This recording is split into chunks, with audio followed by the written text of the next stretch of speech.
बारिश वाला मौसम है जी, ज़बरदस्त वेदर बना हुआ है और आपके सामने बारिश हो रही है। जहाँ जहाँ बारिश हो रही है जल्दी से आ जाए।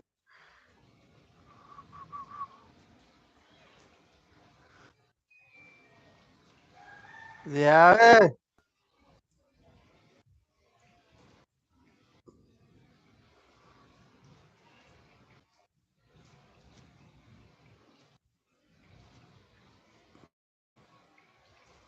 बड़ा ज़बरदस्त वेदर है।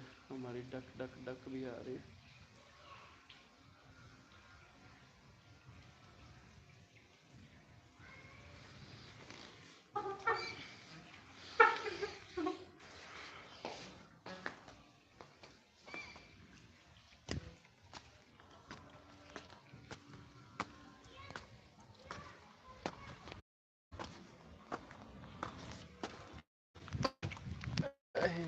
कितने बैठा है ओए होए होए इत्थे हैं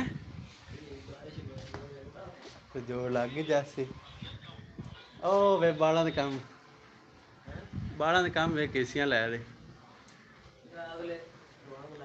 हैं सरफराज दे घर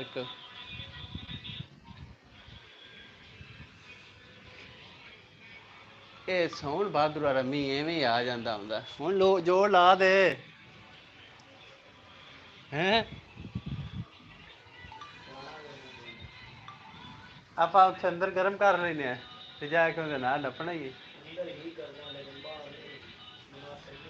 ਬੱਤੀ ਗਈ ਨਾ ਤੇ ਬੱਤੀ ਵਗ ਗਈ।